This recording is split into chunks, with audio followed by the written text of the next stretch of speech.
Hello दोस्तों, welcome to sleepy classes. दोस्तों, आज हम एक इम्पॉर्टेंट टॉपिक बायोटेक्नोलॉजी से पढ़ने वाले हैं। वो है why centre has restricted use of glyphosate. Glyphosate काफ़ी ज़्यादा न्यूज़ में है, बहुत से आर्टिकल भी आए हैं। बट यहाँ पे जो एंगल है वो हमें समझना ज़रूरी है, बिकॉज ये डायरेक्ट एंगल नहीं है, थोड़ा सा गवर्नमेंट ने घुमा के ये काम किया है कुछ और पर्पज़ के लिए। तो उसके बारे में बात करेंगे। इसके अलावा जैसा कि आपको पता है कि जो लास्ट सैटरडे हमने जो प्रीमिक्स था उसके अंदर इसके ऊपर एक क्वेश्चन भी बनाया था, तो वो आप अटेम्प्ट करो। इसके अलावा तीसरा काम क्या करना है? तीसरा काम दोस्तों, यूट्यूब के ऊपर स्लीपी क्लासेस, वहाँ पे आपने जो जीएम क्रॉप्स करके एक मैंने वहाँ पे वीडियो बनाई थी, उसको सर्च करके अपने नोट्स के अंदर ऐड करना है और उसके साथ इसको कंबाइन करना है। बिकॉज यूपीएससी एस्पेक्ट से अगर हम देखें तो भाई ये टॉपिक काफ़ी ज़्यादा इंपॉर्टेंट है, इसीलिए मैं स्पेशल अब इसमें भी बात करने वाला हूँ। पहले तो हमने प्रीमिक्स के अंदर बात की, बट यहाँ पे भी बात दोबारा मैं यहाँ पे करने वाला हूँ। बात करते हैं कि यूनियन एग्रीकल्चर मिनिस्ट्री ने रिसेंटली ये बोला है, रिस्ट्रिक्ट किया है यूज़ ऑफ ग्लाइफोसेट। याद रखना, रिस्ट्रिक्ट किया है, ये बैन नहीं है। एग्जाम के अंदर क्या होता है, स्टेटमेंट के अंदर आ जाता है बैन लिखा होता है, तो हम बहुत ही जल्दबाजी में उसका आंसर निकाल देते हैं, ध्यान रखना है। कोर्ट के अंदर गया था, उन्होंने बोला कि बैन करो इसको, तो लेकिन अभी तक रिस्ट्रिक्ट है। आने वाले टाइम में हमें अगर कोर्ट की कोई अपडेशन आती तो मिलेगी। ग्लाइफोसेट क्या है दोस्तों? ये हर्बिसाइड है। हर्बिसाइड मतलब ये वीड को रिमूव करेगा, ठीक है जी। लेकिन इसके साथ ये नॉन सिलेक्टिव है। नॉन सिलेक्टिव का मतलब होता है कि ये प्लांट और वीड के अंदर कोई फर्क नहीं रखता, मतलब दोनों को खत्म कर देगा। मान लीजिए आपके पास कोई जनरल नॉर्मल क्रॉप है, उसके साथ वीड भी यहाँ पे ग्रो हुई पड़ी है और आपने ये ग्लाइफोसेट को स्प्रे कर दिया, तो ये क्रॉप को भी साथ में खत्म कर देगा। तो यहाँ पे नॉन सिलेक्टिव है। इसी केस के अंदर अगर आप देखोगे जनरल क्रॉप के अंदर इसको बहुत ज़्यादा यूज़ नहीं किया जाता, ठीक है जी। आगे चलते हैं दोस्तों। अब आगे क्या हुआ कि अगर हम बात करें प्लांट की, प्लांट एक एंजाइम रिलीज करता है जिसको बोलते हैं ईपीएसपीएस, ठीक है दोस्तों। ये यहाँ पे अगर पूरी फुल फॉर्म लिखिए, फुल फॉर्म की हमें जरूरत नहीं है। ये प्लांट की ग्रोथ के लिए इंपॉर्टेंट है, ठीक है। अब जो ग्लाइफोसेट है, ग्लाइफोसेट क्या करता है दोस्तों? ग्लाइफोसेट इसको ही, जो इस एंजाइम को रिस्ट्रिक्ट कर देता है। मतलब अगर ये इस एंजाइम को रिस्ट्रिक्ट करेगा तो प्लांट की ग्रोथ नहीं होगी, ठीक है। सो अगर हम देखें, ये इनहिबिट करता है प्रोडक्शन ऑफ ईपीएसपीएस, जिसकी वजह से क्या होता है कि जो प्लांट की ग्रोथ के लिए जरूरी है तो वहां पे वो ग्रो नहीं कर पाता। अब किसानों ने क्या किया? किसानों ने ये बात की कि बीटी कॉटन को हम ग्रो कर रहे हैं, ठीक है। अब बीटी कॉटन की जगह हम एक और नई वैरायटी आई जिसका नाम है एचटी बीटी कॉटन। अगर हम वैसे बात करें तो इंडिया के अंदर जो कमर्शियल एंगल से कोई एक क्रॉप का जो जेनेटिकली मॉडिफाइड क्रॉप का अप्रूवल है वो है बीटी कॉटन। तो एक नई वैरायटी आ गई H T B T cotton. अब H T B T cotton क्या है इसके बारे में देखते हैं। अब H T B T cotton basically agrobacterium tumefaciens, ये एक बैक्टीरिया है दोस्तों। इससे एक जीन लिया गया जिसका नाम है ईपीएसपीएस जीन, C4 ईपीएसपीएस जीन। अब ये कॉटन के अंदर वैरायटी के अंदर इंसर्ट किया गया और ये वैरायटी जो है जो हर्बिसाइड रेजिस्टेंस बन गई, मतलब H T B T cotton बन गई, ठीक है जी। अब ये कैसे बन गई इसके बारे में थोड़ा सा उसी स्लाइड के ऊपर चलते हैं जहां से हमने पहले पढ़ा। अब यहाँ पे हमने ये पढ़ा कि ग्लाइफोसेट जो है इस एंजाइम को रिस्ट्रिक्ट करता है, लेकिन जो हमने H T B T cotton है उसके अंदर जो जीन डाला हमने CP4 HT EPSPS है ना, वो जीन क्या करता है? ग्लाइफोसेट को इस एंजाइम के साथ जोड़ने में और बाइंड करने में दुविधा पैदा करता है, मतलब रिस्ट्रिक्ट करता है, ठीक है। मतलब ये इसको ब्लॉक कर देता है कि भाई ग्लाइफोसेट तू इस एंजाइम से अटैच नहीं होगा। अगर अटैच नहीं होगा इट मीन्स कि अब ये फ्री है, ये प्लांट की ग्रोथ करेगा। तो पहले केस के अंदर क्या देखा था? ग्लाइफोसेट जो है वो ईपीएसपीएस को रिस्ट्रिक्ट करता है, लेकिन जो एचटीबीटी कॉटन है वहां पे वो क्या करता है? वो ग्लाइफोसेट को उसके साथ बाइंड करने के लिए करने में जो रिस्ट्रिक्शन पैदा करता है उसको ब्लॉक कर देता है, जिसकी वजह से जो प्लांट की ग्रोथ होती है। अब चलते हैं आगे एक और केस के अंदर, जो फार्मर के एंगल से क्या है। फार्मर ने क्या किया? H T B T cotton को ग्रो करना स्टार्ट कर दिया। क्यों किया?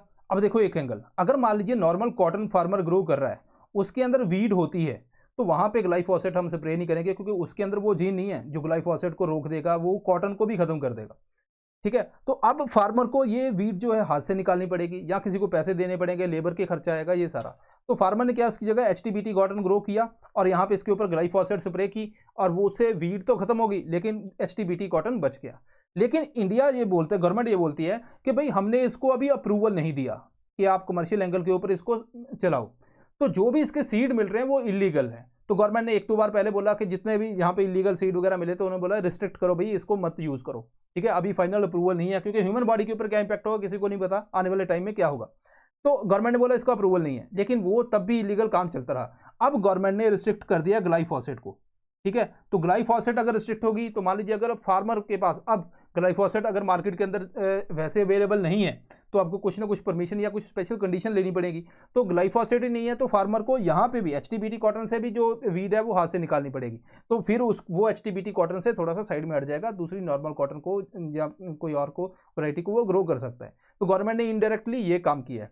अब थोड़ा सा हमें इफेक्ट की तरफ चलते हैं। हमने ये पढ़ लिया नॉन सिलेक्टिव है, ये इसके पीछे कंसेप्ट क्या है, ये सारी चीजें हो गई। यूज इंडिया के अंदर क्या यूज है, ग्लाइफोसेट जो है इसकी और भी फॉर्मुलेशंस है। ये कौन से इंसेक्टिसाइड एक्ट 1968 के अंदर रजिस्टर है, ये आपको प्री के हिसाब से याद रखना है, ठीक है। अब रिस्ट्रिक्शन ये है कि एक तो नॉर्मल क्रॉप के ऊपर रिस्ट्रिक्शन है, लेकिन फिर भी उसके अलावा टी गार्डन हो गए या नॉन एग्रीकल्चर एरिया या नॉन क्रॉप एरिया, वहां पे इसको यूज कर सकते हैं। इसके अलावा रबड़ प्लांटेशन वहां पे भी यूज कर सकते हैं। मेनली इसके अंदर दिक्कत क्या आती है कि जब आपका प्लांट और वीड सेम हाइट के हो, जब तब आप स्प्रे करते हो तो प्लांट के ऊपर बहुत ज़्यादा अटैक करता है। तो इसलिए जो अगर आप देखोगे ये रबड़ प्लांटेशन है, टी प्लांटेशन है, उसके कंटेक्स्ट के अंदर ये कंडीशन नहीं मैच होती, तो वहाँ पे ये अलाउड है। इसके अलावा नॉन क्रॉप एरिया, मान लीजिए कहीं से पानी आ रहा है, अब वहाँ पे वीड होगी तो वो पानी का जो फ्लो है उसको रिस्ट्रिक्ट कर देगी, तो वहाँ पे भी वीड को खत्म करने के लिए इसका यूज होता है। इसके अलावा गवर्नमेंट ने क्या बोला है, आगे चलते हैं। गवर्नमेंट ने बोला पेस्ट कंट्रोल ऑपरेटर जो हैं उसको ही, जो उनकी परमिशन के हिसाब से ग्लाइफोसेट को आप यूज कर पाओगे। तो ये है दोस्तों जो चीजें। इसके अलावा और अगर हम बात करें तो ये भी हमने एंगल कवर कर लिया, यहाँ से भी कवर हो गया। इसके अलावा कुछ डेटा है, अगर हम यहाँ पे इंडियन एक्सप्रेस पे ये लिखता है कि इंडिया ने जो जीएम क्रॉप ऑफिशियली है वो बीटी कॉटन है, वहीं उसको अप्रूवल मिला है। इसके अंदर 2 जीन है, cry 1AC and cry 2BC। अगर आपने लास्ट जो सैटरडे है वीडियो हमने बनाई थी जहाँ पे प्रीमिक्स 5 क्वेश्चन थे बायोटेक्नोलॉजी से रिलेटेड, उसके अंदर भी जीन रिलेटेड एक क्वेश्चन था, वो भी आप वहाँ पे सॉल्व कर सकते हो। इसके अलावा आगे चलते हैं तो आगे यहाँ पे कुछ डेटा है जो हमारे मेंस के अंदर काम आ सकता है। अगर आपको यूज़ करना है, अगर आपके पास कोई और है तो वो यूज़ कर लो, तो इसलिए मैं इसके ऊपर ज़्यादा फोकस नहीं कर रहा। अब दुनिया की बात कर लेते हैं। ग्लाइफोसेट के बारे में दुनिया की अलग अलग एजेंसीज ने क्या बोला है। वर्ल्ड हेल्थ ऑर्गेनाइजेशन की international agency for research on cancer, इसने क्या बोला है, इसने बोला है कि जो ग्लाइफोसेट है वो कार्सिनोजेनिक है, मतलब उससे कैंसर हो सकता है, तो ये ह्यूमन हेल्थ के लिए बहुत ज़्यादा नुकसान हो सकता है। बट जब इसने रिसर्च की उस टाइम के ऊपर जो ग्लाइफोसेट था वो प्योर फॉर्म के अंदर था, लेकिन जो किसानों को मिलता है, जो हम एग्रीकल्चर फील्ड के अंदर यूज़ करते हैं, वो होता है डाइल्यूटेड फॉर्म के अंदर। तो प्योर फॉर्म के अंदर इसका इंपैक्ट और डाइल्यूटेड फॉर्म के अंदर इंपैक्ट सेम नहीं हम कह सकते, क्योंकि डाइल्यूटेड बहुत ज़्यादा कंसंट्रेशन कम हो जाती है। तो ये भी एक क्वेश्चन मार्क है। दूसरा, यूएस एनवायरमेंट प्रोटेक्शन एजेंसी ने क्या बोला कि भाई इसका कोई खतरा नहीं है, कोई एविडेंस हमारे पास नहीं है कि ये बहुत ज़्यादा इंपैक्ट करता है। यूरोपियन केमिकल एजेंसी ने बोला कि ये कार्सिनोजेनिक है, म्यूटाजेनिक है, इससे म्यूटेशन वगैरह या डीएनए डैमेज हो सकती है। आगे बढ़ते हैं दोस्तों, तो अपनी जेनेटिक इंजीनियरिंग अप्रेजल कमेटी, इसने भी क्या बोला है, इसने अभी अगर आप देखोगे जीएम मस्टर्ड, इसके ऊपर यूपीएससी प्री के अंदर क्वेश्चन आ चुका है, उसने कमर्शियल एंगल से अभी इसको हमें अप्रूवल देंगे नहीं देंगे उसके ऊपर बातें चल रही हैं। फाइनल अप्रूवल एनवायरमेंट मिनिस्ट्री देगी तो उसके बाद इसके ऊपर बात करेंगे।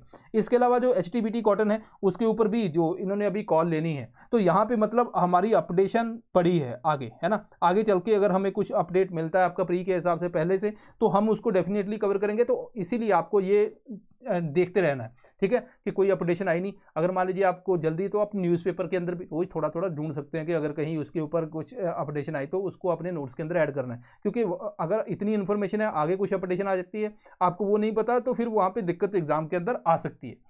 इसके अलावा दोस्तों, जैसा कि आपको पता है कि बहुत से बच्चे ऐसे होते हैं कि जो पहले तैयारी की है या अभी समझ नहीं आ रहा है या कम टाइम है, तो प्रेशर एक जनरेट हो जाता है, फैमिली प्रेशर भी होता है एंड रिलेटिव से अलग प्रेशर रहता है ना। तो यहाँ पे अगर शॉर्ट टाइम के अंदर कवर करना है, जैसा कि आपको होता है पहले भी, अगर आप देखो लास्ट ईयर का क्रैश, बहुत सा जो क्वेश्चन है यूपीएससी के अंदर आए हैं, मैं नहीं कहता, ये स्टूडेंट ही कह रहे हैं। तो यहाँ पे अगर आप बात करोगे, डेली लाइव क्लासेस होंगी यहाँ पे। इसके अलावा स्टैटिक कंसेप्ट है, करंट अफेयर बेस्ड है, एमसीक्यू, मेंटोरशिप 1-to-1, अगर आपको कोई दिक्कत आ रही है, प्रेशर हैंडल नहीं हो रहा, कैसे मैनेज करें, क्या करना है, शेड्यूल क्या, ये सारी चीज़ें। इसके अलावा टेलीग्राम ग्रुप, तो यहाँ पे सब कुछ अपडेशन आ जाती है, तो यहाँ पे आप इसको यूज़ कर सकते हो। संभव है नाम, तो हमें संभव करना है भाई, गोल भी हमारा ऐसा ही है कि इसको अगर आप चाहोगे तो संभव हो सकता है। तो यहाँ पे इसका संभव का यूज़ करके आप अपने संभव को संभव के अंदर भी कन्वर्ट कर सकते हैं।